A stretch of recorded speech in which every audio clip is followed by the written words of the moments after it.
Big Herc 916. You're tuned into another edition of Muscleup Car Lifestyle with Car Talk, episode 5. I'm here with my man Mike Escobar and my man Debo, our special guest today, and we're gonna get into it. We're gonna talk about the car culture. Debo is well versed in the car culture, car clubs, lowrider community, and man, we're gonna get into it.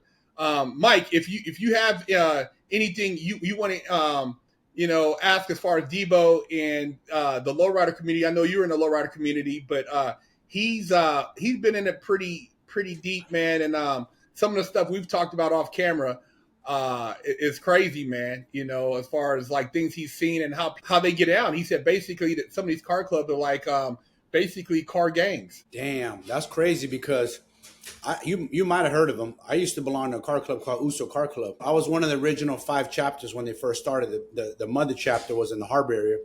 We started a San Francisco chapter. One of the cousins, the Simone dude, asked me, "Hey, you want to help start it?" Yeah, sure. I was like 18 years old, 19. And I remember part of it back then, especially over there, not so much us, but part of the rules was like, if you are not active in a gang, ex-gang member, you can join, but you can't flag your colors no more. You got to be out of a gang. That was like well said, because I was like, I ain't joining no club if it's gang affiliated. I don't want to be in no gang. But I see some shit at the shows though, man. There's a lot of chest puffing, a lot of this, that. I don't know what the culture is like in Miami though, because I know the California like lowrider culture. I mean, I'm in San Jose, bro. This is like the birth of lowrider right here. Literally Cinco de Mayo next weekend. King of Stories where it all started, Lowrider Magazine. So we're the birth of it right here, us in SoCal. So what's it like in Miami? I mean, Miami to me is would be like the equivalent to what lowriding is in LA, or even you say San Jose, because San Jose, I mean, has an extensive history. Most of the Chicanos from LA that migrated to Northern California, that's where they settled in San Jose. So always heard of those stories like Mission Boulevard and, San Francisco. My grandfather used to live there. My family used to live in Sacramento. So this is going back in the 60s, and my grandfather used to tell me like San Jose, San Francisco, those were like big low riding hubs. Miami was like one of the first cities on the East Coast that actually established a low rider scene. And much of LA culture, I would say, was emulated by, Miami lowrider enthusiasts. So that was the first city where you saw, California candy paint jobs. That was the first city that actually had LA chapters, LA car club chapters. Uso was one of the first ones. Individuals, rollers only. Yeah, I know they are. Yep. And lowriders always been kind of like, like a syndicate of, California. It's had its own thing, but I just think like with a lot of the Hispanic community, a lot of those guys that came from like Texas, and then, you just had like the Cuban guys, they were just big into it. And Miami's since I was a kid, man, in the 80s, Miami's always been like, I would say a good maybe 10, 15 years behind California as far as like low riding trends. Yeah, are you guys into the like the style of low riders like we do out here, like the candy, not just the candy paint, but the ghost graphics and all that? I would say in recent years, because there's so many different styles here in Florida. I feel like you have like East Coast mini trucking style. A lot of those guys that came from the mini truck culture, they incorporated a lot of that paint style into the cars. Now with like the ghost graphics, as far as like doing the pearl blends and the candy paint and then the murals, that stuff took a long time to come into fruition over here. There are a few guys here on the East Coast collectively that can do it. And you see, like I said, you see it, but it's not, to me, where it's like synchronized. Everyone still has their own style, but there's a few dudes that can shoot a California style candy, and there's some muralists out here that can give you almost a West Coast depiction of a quality finished mural. And it's only on one hand you could count them. Wow. Yeah. That takes a special skill, man, right there to do that, because there's not a lot of good muralists. I don't know. I've been out of that game so long. I don't know if Herc told you, but I'm part of the muscle car community. Okay. And been out of the lowrider community for many years now, but I still see it. It's all around me. We're still lightweight affiliated to it because we know the president of the San Jose Lowrider Council. Sometimes he wants to collaborate with my car club. I'm part of Timeless Car Club. We're an old school car club, mainly muscle cars. Just old school, some trucks, but that's what we're mainly into. But I love the game. I just don't love what comes with that lowrider game. A lot of chest puffing still, that I see. A lot of the gang culture is still closely tied with the lowriding community. And that's why I kind of separated myself from that community, because I'm like, I'm not with this. You know what I'm saying? And I don't know how it is on the East Coast. If it's the same way they try to bring the gang culture into the lowrider community, how it works out there. Well, on the East Coast, it's a street culture. So, you always get like the commercialized PSA that, hey, man, it's all one love. It's no gangs, it's no race. No, man, it's politics. Yeah. And when the politics come into play, things now get very tricky and untrustworthy. And you have to use discernment when you walk into these landscapes, because you might step on a landmine. And, in the streets, you hear that saying, every homie ain't a homie. And that's how it is in the lowrider game. Not every homie's a homie. People love you today and they gonna hate you tomorrow. And, when you come into your blessing, where it's like, okay, man, I finished my car on the streets, man, the hate it's crazy, man. The things people say about each other, and I would hear things where guys would say things about other people, or, conspire to do a brother dirty. And, in the back of your mind, you're like, man, I know they over here talking crazy about me too. Yeah, it's like you say, I think just even more than just the games, I think, if you look at it from like a very educated perspective, you start to look at people more than, collective entities. You start to look at individuals and where they come from. There's rotten apples coming from all of these different places and all these different people. There's a shady, like they say, the world is a ghetto.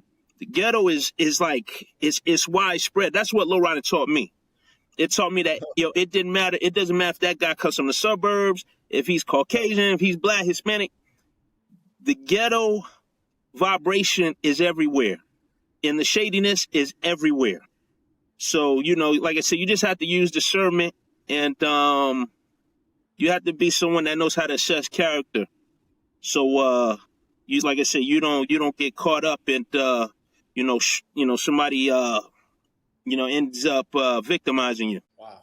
What is some of the crazy stuff you've experienced or seen in that community when it comes to getting a car built? Because like, to get a really nice muscle car built, people are like, oh man, I'm gonna give me an old school. I'm like, dude, to get it really nowadays, a decent performing suspension, brakes, motor, you're gonna spend, dude, you're gonna spend at least probably about $100,000. It's 70,000, 60,000. You're gonna get something, and you're gonna have to put AC in it, suspension in it. You're gonna have to change the seats and add a stereo. So people think, oh man, I get it for 60. Man, you're not gonna get what I got for 60 grand. You're gonna spend $100,000, and then you start talking about like supercharge, all that. You're gonna be $250,000. You're gonna be up there when you talk, power windows, fuel cell, all that stuff. So in the lowrider community, what is it? What are you looking to spend?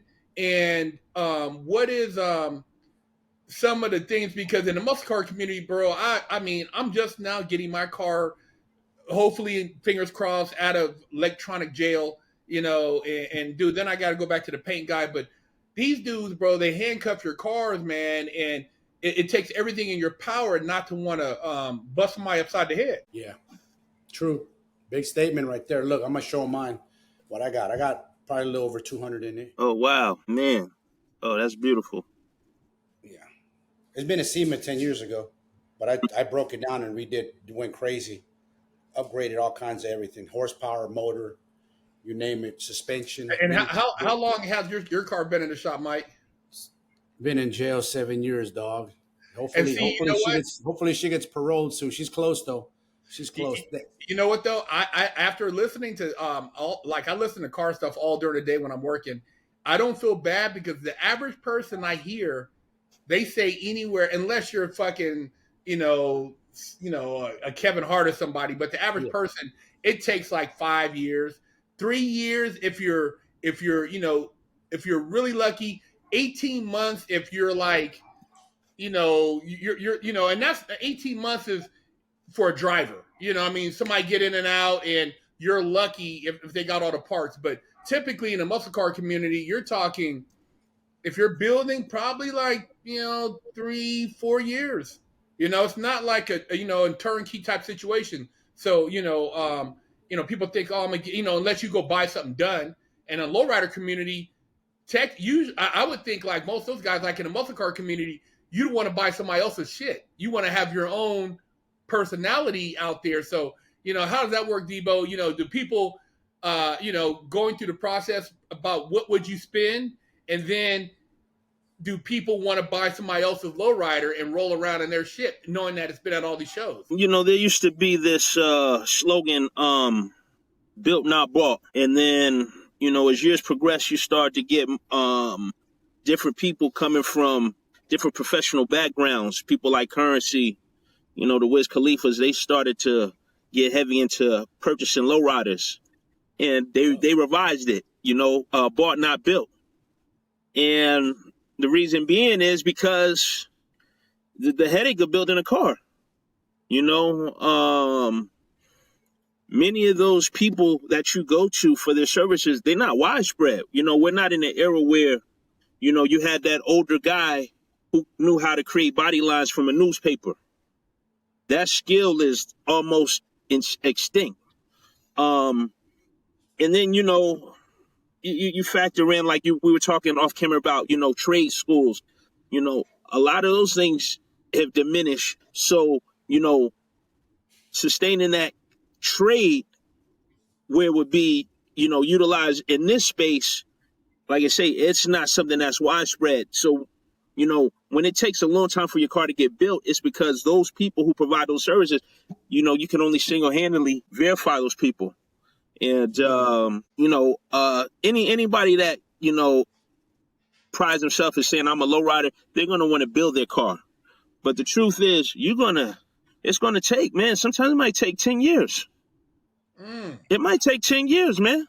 And, when we're talking about like someone who actually lives a honest, wholesome life where, hey, man, you got to pay your bills. There's a lowrider saying pay the chrome bill before the phone bill. No, pay your phone bill before your chrome bill.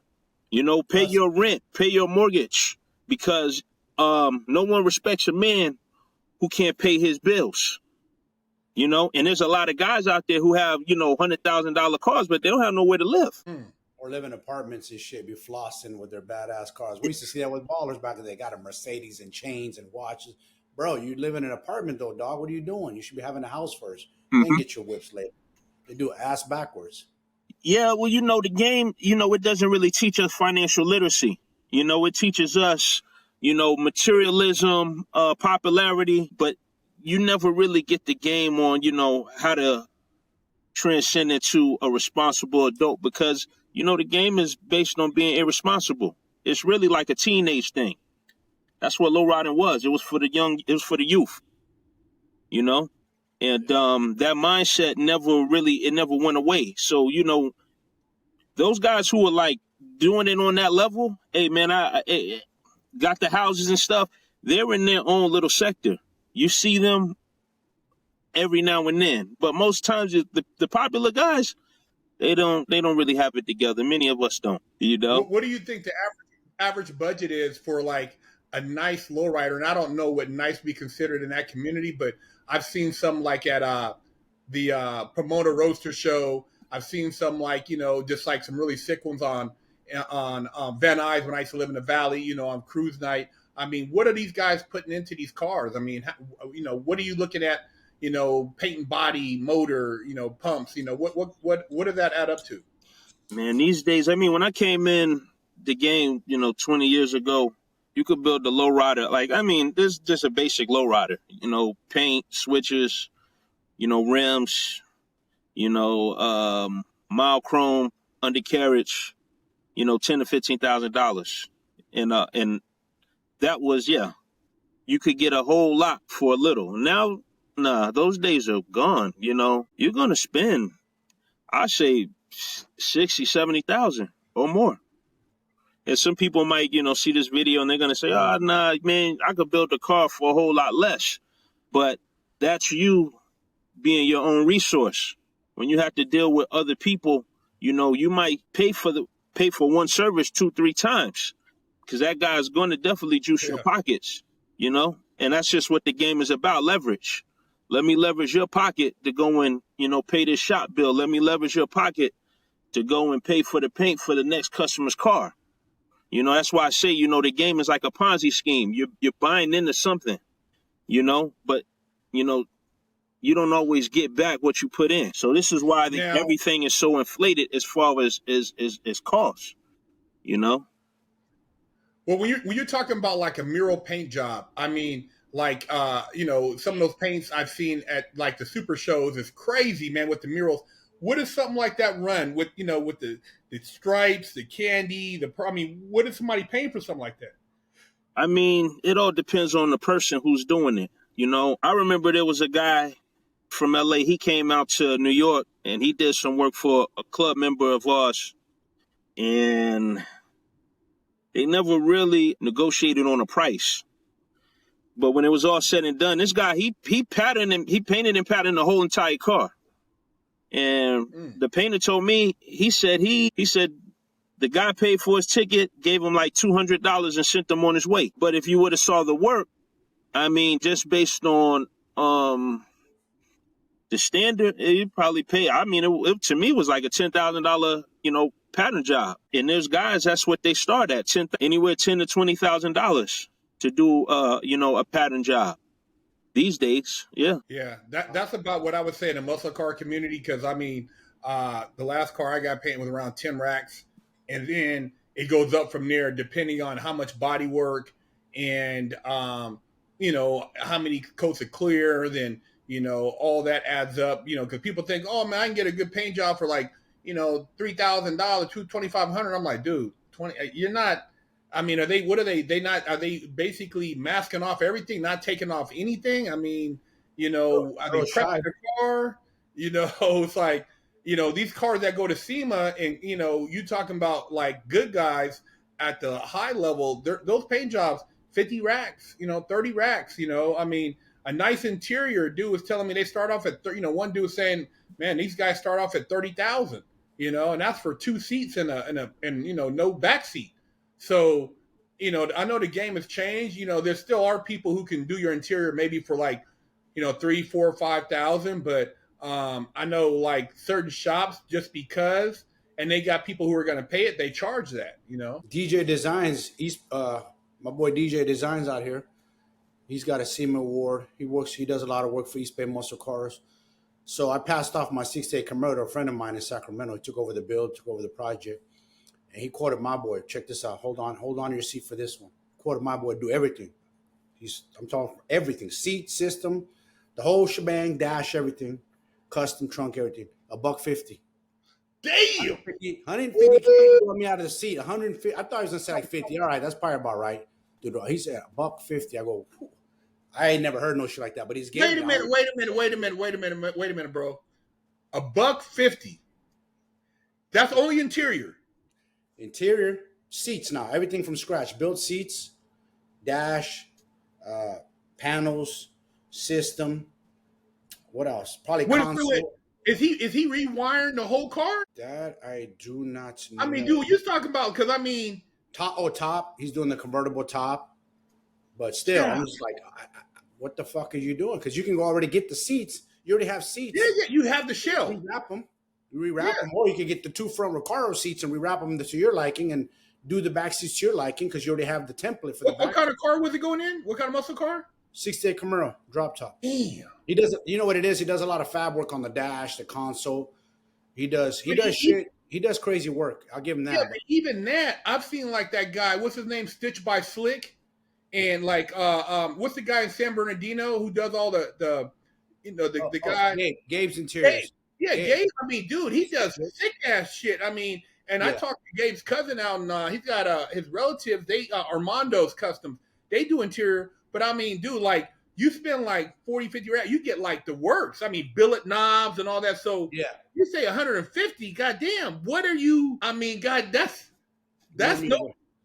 He blew me away. I'm like, he didn't want to do your car, or he's just so swamped to work you through your crazy number. God, I've never heard of that, bro. And I've seen some people spend bread. Yeah, I mean, he's done some shit. You go look at East Bay Muscle Cars interior and go look at the cars he's done, DJ. He's won awards at SEMA, so maybe. I mean, that sounds like a Riddler car. You know what I mean? I mean, you know, because those are cars you're not even. That's like $1 million car. Yeah. My boy's not spending $1 million, but he's spending some on it, but not $1 million. And like you said, you're a little low on your paint jobs. Those SEMA builds, custom body work and fab work and paint jobs, you're looking at like 150,000 these days. Wow. I know someone had a car at SEMA. Wow. Yeah, I'm talking about when you start doing body mods though too, because you have to understand that's where it costs a lot of money. Not if you're talking just straight paint, look like glass and all that, and no body mods. Yeah, about 50 G's probably right around there, 30 to 50. But when you start talking about like metal fabrication, tucking the bumpers, recessed headlights, molded glass, all that shit. Bumpers, all that. Yep. Now you're talking six figures. It's insane, bro. Wow. It's insane. You got to be a super baller to have that kind of car. I wouldn't do it because then you're gonna be scared to drive it. You're gonna be scared of paint chips. Well, having gone to SEMA, you've been to SEMA, Debo? No, I haven't made it out there yet. You go to SEMA, bro. It's kind of like it messes you up. Yeah. Because when you get home and you start looking at your shit, you're like, man, dude. And those guys at SEMA, bro. I mean, they're building cars for like, athletes and billionaires, millionaires. So you're talking like there's nothing untouched. And then when you try to compare that to your cars at home, or when you see cars at car shows, you get kind of jaded. Yep. So what happened to me? I went to SEMA and I said, I'm gonna have a car here one day. Fuck that. I saw what I could have my car, not indoor, outdoor. I saw what I needed to do, what kind of car, what level, entry level to build on, and I did it. And I ended up at a cardio booth. I had my car outdoors, but there's badass lowriders there too, Debo, by the way. They got lowriders, trucks, they got everything. SEMA's a Super Bowl for all shows, so it's not just muscle cars, it's everything. Euros, they got Lambos, they got Raris, they got everything. New cars, you name it, they got it. SEMA's got it all. You get lost over there. I tell her, you get lost.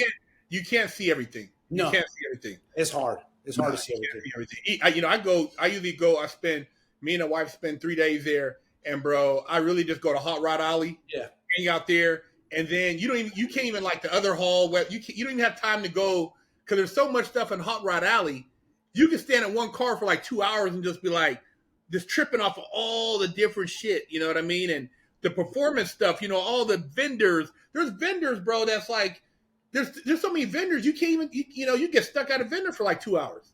It's just wild. You got to go, man. It's definitely one of those treks that it's worth it to go, see what it's like. And like I said, there's everything. There's a lot of lowriders there, too. They're invited to the party. You see them with their whips now. I mean, it's just a huge car community for everybody, Yeah.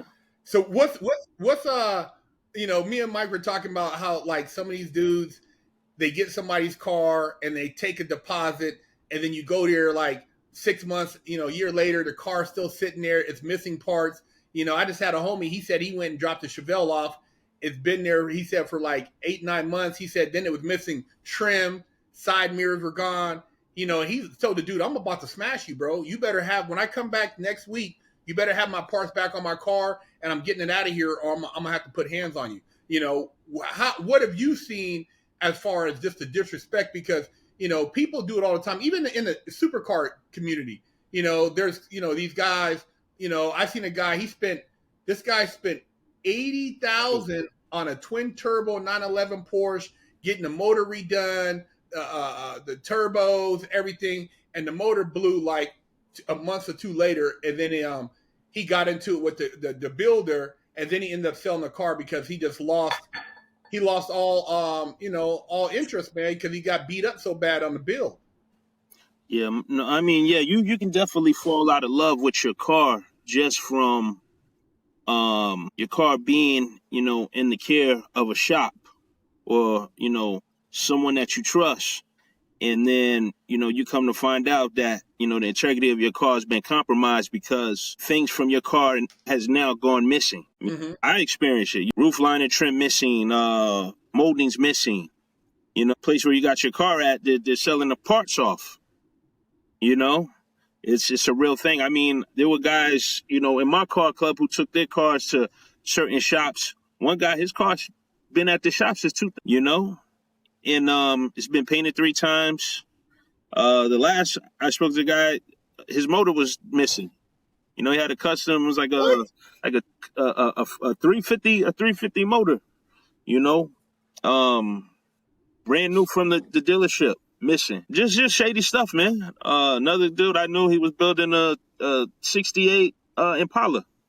He said his hydraulics, he was upgrading everything, getting new paint, new hydraulics, but the old stuff, the old parts from the car, they were missing.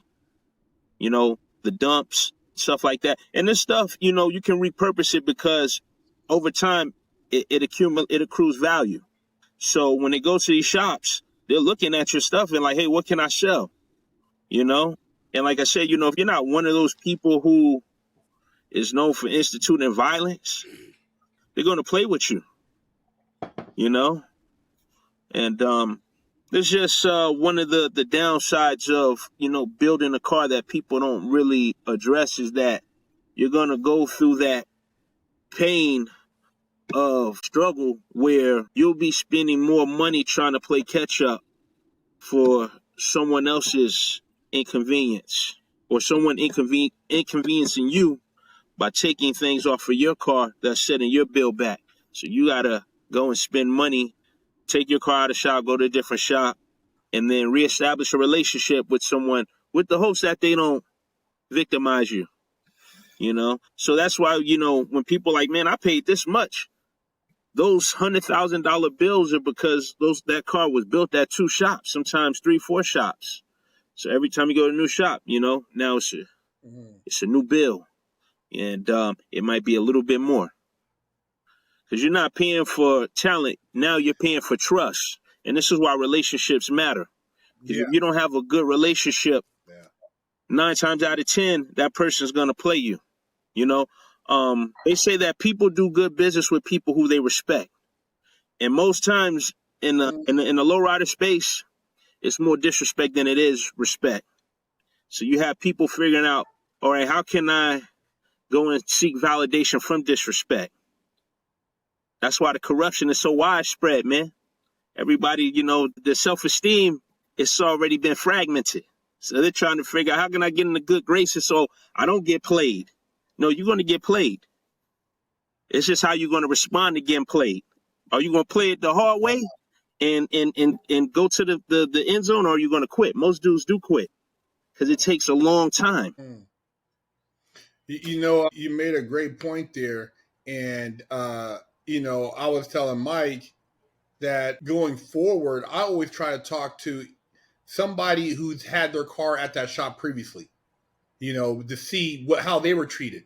And, not just one, but maybe 2 or 3 customers, and whether or not they would come back. Like I've seen some shops where the guy said like, I bought 3 cars from these guys, or if I've actually had them build 3 cars.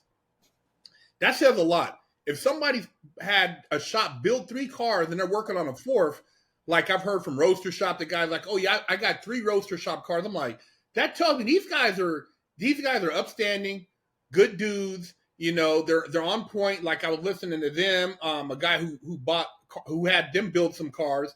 Then I've heard a guy was saying who had a Revology Mustang. He had he's purchased or had them build 3 cars. And then you have shops where, like you said, you go in there and they got one nice car, and that's like almost like their bait. You see that car, you're like, I wanted my car like that. And they sell you on that. But that car right there It's from some disgruntled customer that they haven't told him his car's done, and they're using that to fish more people in so they can continue the Ponzi scheme. And so, you know, you got to really know. And I've seen some shops, bro. They got cars at Good Guys. You know, they're expanding. You're like, how are these people still in business, bro? When they're doing people and they're telling somebody this is the bill, and then you look at the bill and you look at the hours. You like, dude, you mean to tell me they really put this many? You got to be kidding me! You guys aren't even open this many hours, you know. So it's a lot of you know, basically fuckery in the game, bro. And these people, you know, I don't know how they sleep at night, but they do, and they're dealing with people with money and resources, you know. And like you said, you can't just do that to anybody. Because I know some people who just go to your house. They'll follow you. They'll just go to your house and show up while you're having dinner, man. You know what I mean? And make something happen. Listen, I think more that needs to happen, man, because these owners, these shop people are just doing us dirty left and right, man. They need to get pieced up, man, because this is getting out of control, man. This it gotta stop. I'm sure same shit that happens to us in the muscle car community happens in the lowrider community. But I can tell you this: one thing about the lowrider community, there's more dudes about that life than there is in the muscle car community, if you know what I mean. well, the muscle cars and the lowriders all go to the same shops. When you have those customers who are spending a lot of money, because this is the thing, like when Herc was talking about that showroom vehicle that they use, that's the honey car. That's the one that's attracting all the bees. They get your car, and what they do is they start to segment, you know, where the work is going to go. So your car, you're paying for your car to be built at this shop, but pieces of your car are at different shops, because the person who you contracted to do the work, he can't do the work. He's just a spokesman. He don't really have no talent. He's taking your car to another shop to get the body work done. Then it's going to go to another shop to get painted. They got another shop that's going to have the mechanic. And then that's another thing. That's where parts start missing too. Every time your car go to a different shop, you're dealing with a different crook. And then you got to think too, a lot of these mechanics, they're not really getting paid the way they should. So how else are they going to eat? Yeah. They know the value of these car parts. So it's a black market in there. They're going to sell your stuff so they can eat. It's a dirty game. Yeah, you know what? What you just said is exactly on point. I knew a guy. This guy had a shop, and he had a couple honeycombs: Lamborghini Diablo, Ferrari 458, these different cars. You know, Porsche GT, all these cars, right? And he would go to the car show, and he had a master honeycomb car he would drive up in, you know, and that car would be what he would use to lure the people to the honeycomb, right? And then so I'm getting some work done on an Acura NSX. I'm getting my motor machined, right? And getting it dart sleeved in the block. Now this dude apparently is taking his car. He's taking his motors to the same shop, and then once he gets the car apart, he's asking the dude who's machining it, does he know somebody who can put the motor back together? And I'm like, dude, this guy's done took apart a $300,000 car and then doesn't really know how to put it back together. And like you said, parts are going all over the city, and somebody's at home waiting for their car don't know that the guy who has their car really doesn't even know how to finish the car, but he started. And he's a spokesman. He's not, he acts like he's a mechanic, but he's not a real mechanic.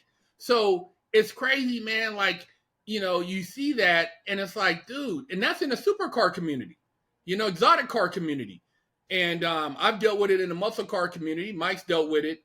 And, you know, a lot of times now I just really watch YouTube and I look for interviews to try to find when I do get ready to do my next build. You know, I'm damn near probably going to go across the country and deal with somebody in the Midwest because them dudes seem like they have more integrity. You know, Alabama, Tennessee, those guys who used to work in NASCAR, they got a different moral compass than a lot of these dudes I've seen out here on the West Coast, man. Hey, listen, I know a guy. Yeah. You know, I know he's a Caucasian dude, one of the best in the country. You know, you're going to spend some money but everything is at his house. You know, it's no Yeah, so shop. he's not hiding. It's no shop, no traffic coming in. You know, yeah, no shady people. You know, who are looking at your car and touching things. Yeah. Yeah, I'll definitely link you. Yeah, that's almost what you gotta look for these days. I mean, I used to have a guy who worked at his home, and I never had a problem with this dude, bro. I'm so sad when he moved because all my cars I took to his house, and dude, you go there, pick him up. I would leave, never have a problem. I was buying and selling cars at the time. He was fixing them up so I can, flip them. And the dude had integrity. He didn't blow no smoke up my ass. I mean, good dude, man, but it's hard, like you said, to find that person, and you're really paying for a relationship because, as far as like, finding somebody, there's a lot of shops, and a lot of these shops, bro, you look at how they're running them, man, and they're running them, and these shops is like, they're a joke, it's no structure. No, because you got to realize you're dealing with a lot of, when you deal with these shops, you're dealing with street people. Half these guys, they got a 7th, 8th grade education. So they don't really know how to run a business. They don't know the science behind business. They know how to hustle. That's your surviving mechanism. All right, let me hustle. Let me out-talk this person. And the better they are, strategic communication, they think they're smarter than you. And they just know how to get your money. But at the end of the day, when it comes to car, it's all about not how much money you spend, but can you actually execute the obligation of finishing a build? And that's the difference. That's why when you go to like Barrett Jackson, SEMA, those cars cost a lot of money because those guys committed to finishing those cars. They have hundreds, sometimes thousands of hours in these cars, and they finish them. And that's the reward, is finishing what you said you were going to do. Most of these guys don't know how to finish because they don't have the skill set to do so. What I know we were talking before, and you said like and Mike has said it too, that in the lowrider community, outside of the exotic car or supercar, a dude might do a little cussing. I'm gonna take you to court. But in the lowrider community, they're going to hold court right there, and you've seen guys hold court. What if some of the, letting these dudes know out here how serious it is? What have you heard or, been around that, you don't want to play with some of these dudes when it comes to them in their cars, because that's like, dude, that's like a part of their soul. Man, I mean, I've seen, street demonstrations from coast to coast. From LA to Miami. First time I seen a dude get into it with a guy behind the car. I was probably about 8 or 9 years old. And this is a Coconut Grove. And these are two dudes from like 2 prominent street gangs in Miami. And someone wound up getting stabbed, real bad. That was one time. The second time was I was in Las Vegas. And this guy, he was from Compton, and he had paid someone from the car club that was hosting the event that I was at to work on his car. And his car, it took a long time. And the guy told him, he's like, hey, man, I it's been a long time. I want to get this car, and I guess because that guy was from a car club that was from a notorious gang in Southern California, he was kind of leveraging his gang to disrespect this dude. But that guy, unbeknownst, was from a big street organization as well. And he brought his little homies up there. And these dudes were shooters. And they was not playing. And, it went from handshakes to hugs to everybody on the ground ducking slugs. These dudes were shooting. Yeah, they came, and it was no joke, bro. It was one of the realest. It was like a movie, man. You know what I'm saying? These dudes came all the way from Cali, man. Wow. It was another time, I mean, shout out to my Northern Cali brothers, out there in Sacramento. A dude, he was being disrespectful. And I don't want to say the club, but this car club, they not to be played with, man. They got Northern Cali on lock, man. And homie came with like 1,000 bloods, man. from Sacramento. Damn. And I'm talking, Yep, bro, a lot of bloods inside. yo, and this man is a peaceful man, but he's loved in the streets, man. He came like 1,000 bloods. I didn't even know it was bloods like that in Sacramento. And these dudes was grimy, man. Like, these dudes don't even low ride. They just shooters. And I seen how the dude just squeezed up, like, you know, he's a street guy, but, you know, if you're not, it's one thing to be respected, but when you love, like, people really love you, you don't know what a person might do behind that person you disrespect. You don't, and you won't see it coming. But yeah, my man came with like 1,000 bloods, man, to Vegas. And he was like, hey, what's up, man? We gonna get the situation straightened out with you and one of my homies. And dude was like, oh, yeah. It went from, you know, the foul talk over the internet to, oh, yeah, yes, sir, yeah.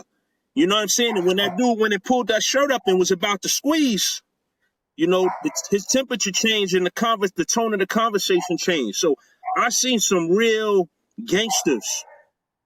You know, these are people you'll never hear about. You won't see them on the internet. They're not on these podcasts where these guys are talking about. These are real people. And they only show up for the nonsense, the real violence. They live for it.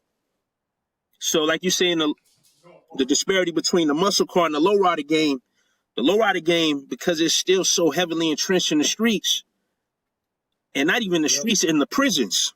Somebody could send a word through a prison from jail. This is how real it is, man. It's real.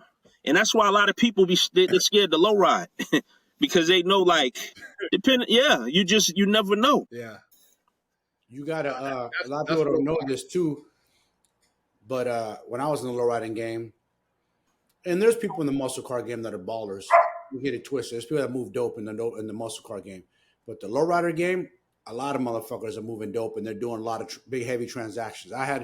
So basically, the president of my club, Mark, left Cali, moved to Hawaii, started a chapter out there with Uso. Short story, basically, feds got him. He's the biggest dude on the island. 50-person indictment. They were shipping shit from Hawaii to Cali to Samoa to Australia. They were doing it big. You know what I'm saying? He's balling, you know, out of control out there with that meth shit, with the crystal. But a lot of ballers, and there's a lot of behind the scenes shit that goes on the Lowrider game, and they're connected to the streets. 100%, I do know that. Even if your gang is not affiliated, even if your club is not affiliated with a gang, somebody in that club is affiliated with some street goons, 100%, because they're in the game somehow, affiliation, and it's a phone call away. So that I do know. I do remember that. We were always affiliated with the Bloods and the Pyrus and our mother chapter. A lot of Samoans over there, they're Pyrus. So I do remember that because we're always protected. They say, hey, if you Northern Cali guys come down, you Bay Boys, don't worry. Our boys got you. You know what I'm saying? Like, they got you. Don't even trip. Because I was like kind of a young kid. Like, I'm from Frisco. I'm from the Mission. I'm actually from Frisco. I'm like, man, I don't want to be out here thinking I'm set tripping on their hood. But like, nah, they got you. Don't even trip. And he shows everything. Went to the Super Show. I never see so many gang members in one place in my life when I went to LA Super Show. I was 18, 19 years old. All Sureños. My people are Norteños. They're the red, the blue. I was like, holy. And they're like, don't trip. Because our shirt said Uso, San Francisco chapter. But the head dude, Keto, was like, don't trip, man. We got you guys. They know you're not gang banging. I was like, you sure, bro? Because these motherfuckers like 1,000 deep out here. You know what I'm saying? It was a crazy fucking experience to be at, being a Bay Boy and being out in LA to the Super Show. And what I saw out there, like, just, you could tell it was just the tension in the air, bro. You could cut it with a knife. Now, Keita, that was like one of my closest homies, man. You know? You knew Keita? Man, listen, man, Keita's like a brother, father, godfather. Yep. We was real tight, man. And our relationship was deep to the point where when he had a stroke, he couldn't talk. You know, up until his time he transitioned. He would make sure he called me every year for my birthday and have his wife wish me a happy birthday. He couldn't even talk. That was one of my best friends in this game, man. And I was saying life, you know. Keita, not many people built like him, man. This is a dude that used to run with Eazy-E and Kid Frost. He was their security guard. Played professional football. A real legend, bro. In the entertainment world and on the streets. You know what I'm saying? He brought everybody together. He brought Bloods, Crips, the Ku Klux Klan, everybody together, bro. And they would die for this man. I swear to God. Yep. That dude's my dude, man. He true story, when I was like 18, 19 years old, I was down in LA looking for an Impala. Let me and my boy stay at his own pad, made us a little bed, let us stay there. Everything, here's a key, man. You guys want to go out, man? I never No one in my life ever gave me that kind of hospitality, but he looked out like a father figure. He was solid because I was a young dude from Frisco. I'm out in LA, and he's like, just be careful.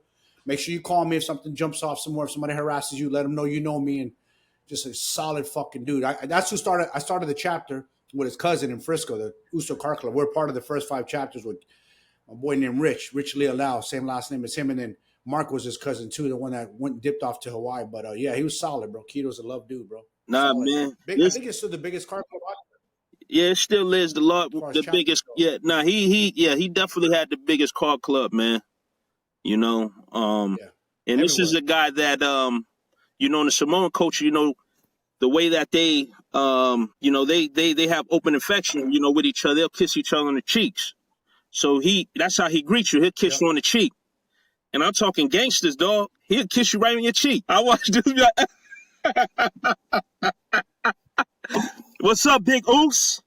I love you, Big Oos. So I'll tell you. I'll tell you a story. Something happened. We're at San Francisco at the Cow Palace car show. We're deep, and we always show it out deep. Whenever there's a car show, all the chapters showed up. We're deep.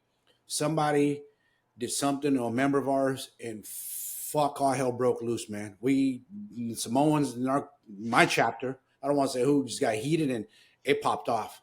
It popped off heavy where the dude was on stage. I don't remember the head of the Lowrider magazine, dude. He said, come on, Uso, do better, do better. We were smashing motherfuckers left and right. I forgot who disrespected one of our members, but it got ugly. It got real violent. No one got killed, but it got ugly. That's when they saw the power. And Keita felt embarrassed after that. Keita felt really embarrassed because he had to answer to the Lowrider.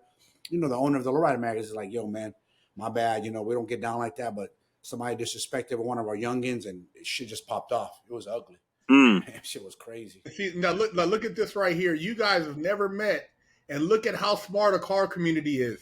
See what I'm saying? This shit is not crazy. People think like, the game, you can get over and F people and nothing to happen. Bro, no. All I gotta make a call is to Debo or ask Mike, and between Arizona, California, all the way to Florida, I'll find out. Yeah, I can find out some shit. You know what I mean? That's how small it is.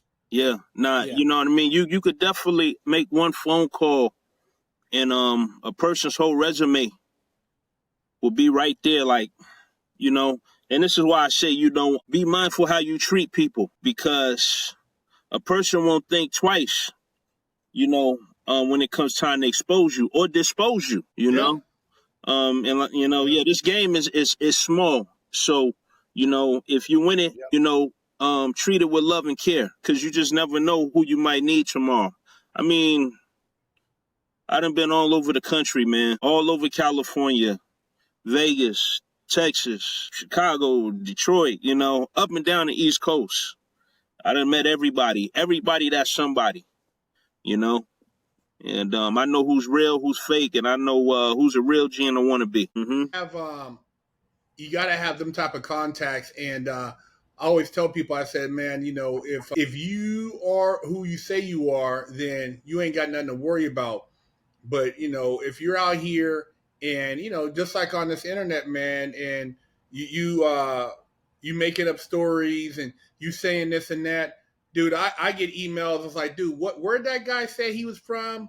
What year was he there? Blah blah blah blah blah. Or what is that? I mean, dude, it's like you get exposed, and so you gotta really have some integrity these days. And it ain't lying. Guy used to lie back in the day, but you lie now. Some people make it their life mission to bust you out, to expose your ass.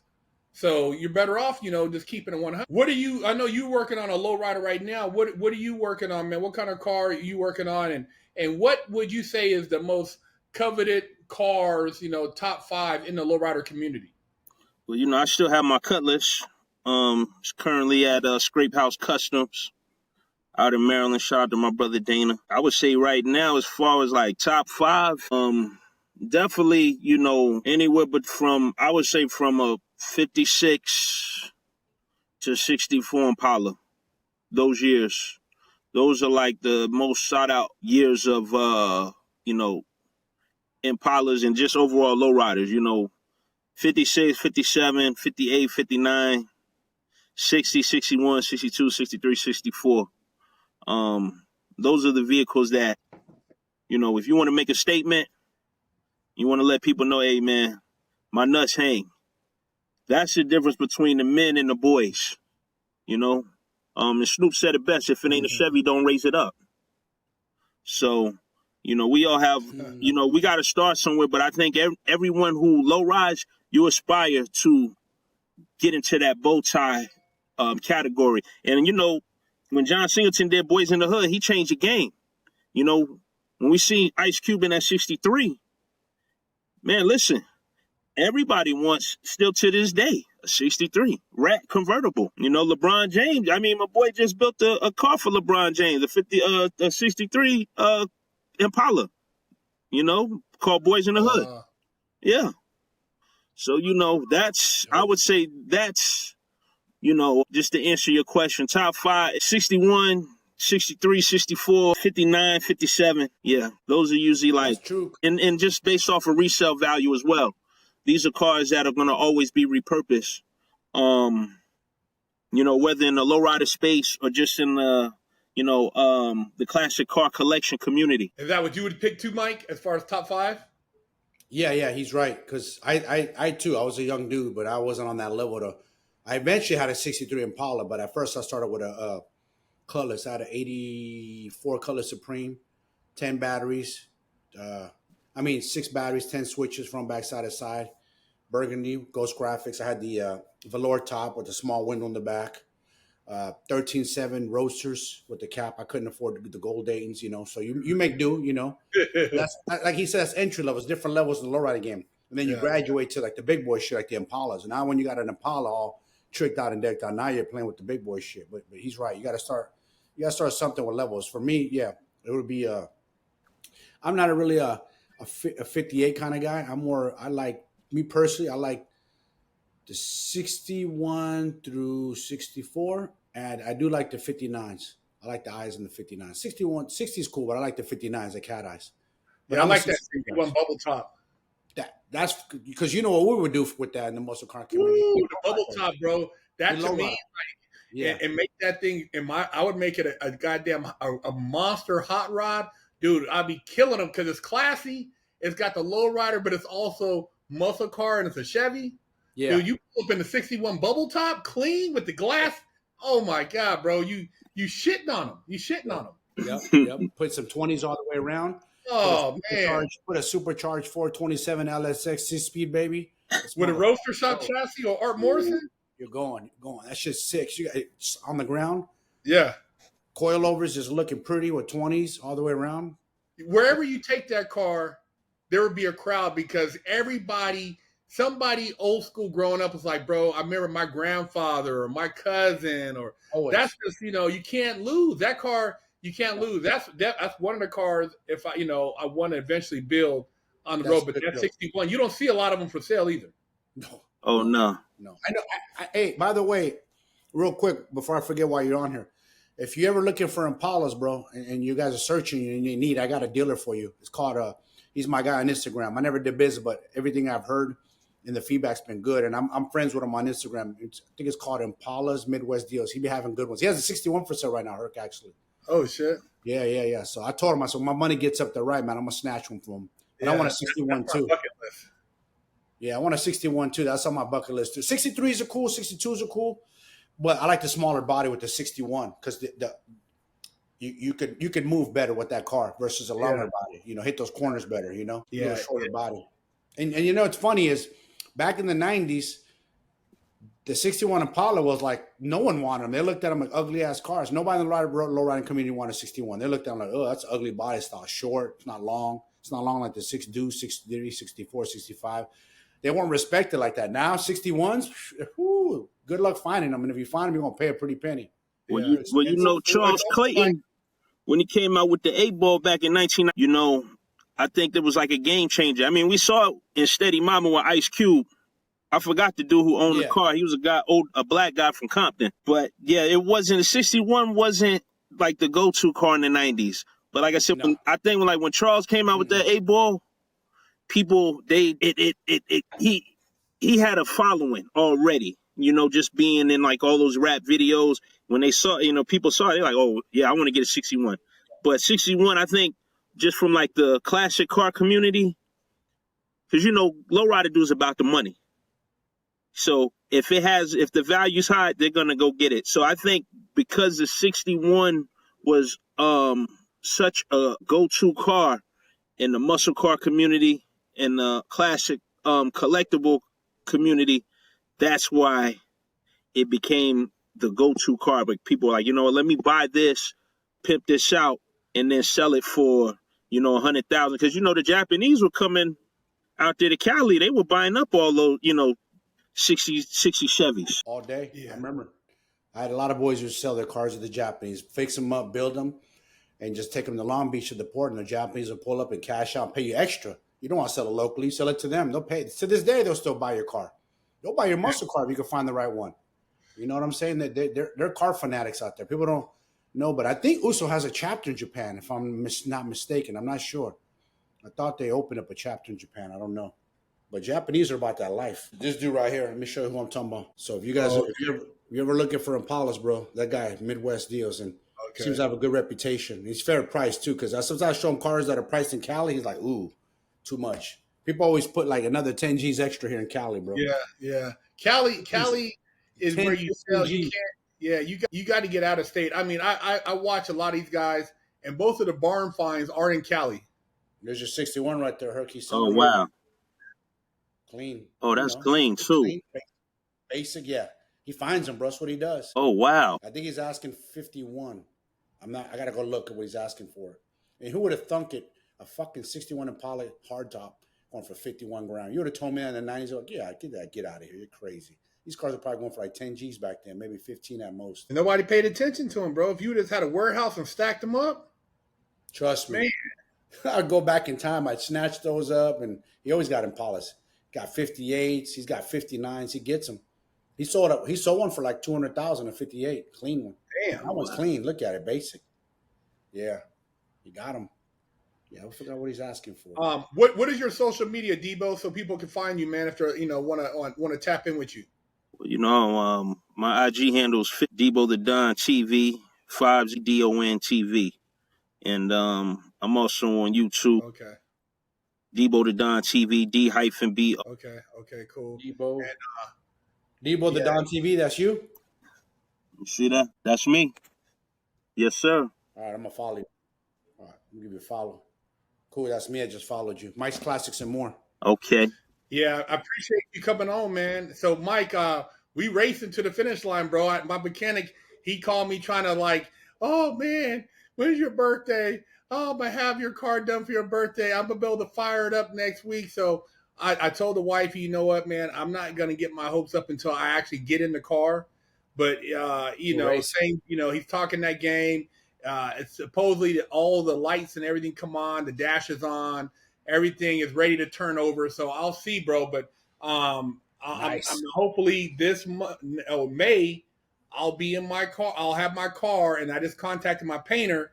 And he's going to clean up all the little shit I paid him, because I paid him like 6 racks to do some shit, and he didn't do what he's supposed to, so I got to take it back to him. But hopefully the end of May, we both have our cars.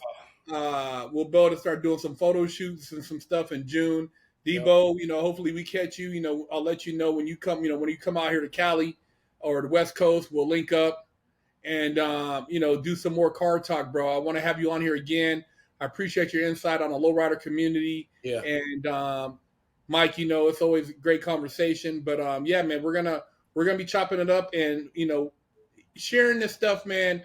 People love hearing about it because I know there's a lot of stories out there, and we got to put it out there, man, so people know, because a lot of times, people feel embarrassed, and I know the best way to get over what you've been through, because we're all passionate guys. We love our cars. We're not tricking off on hookers and drugs. So this is our drug of choice, know? So, yeah, man, thank you for coming on, bro. I appreciate you. Absolutely. Likewise.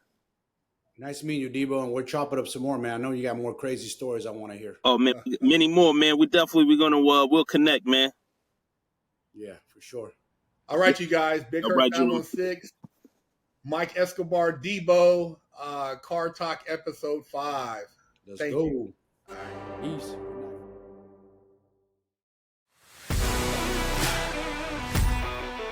Are you tired of smelling funky? Have you washed your ass? Go to BigHurtNailAssist.com and get your nutsack run.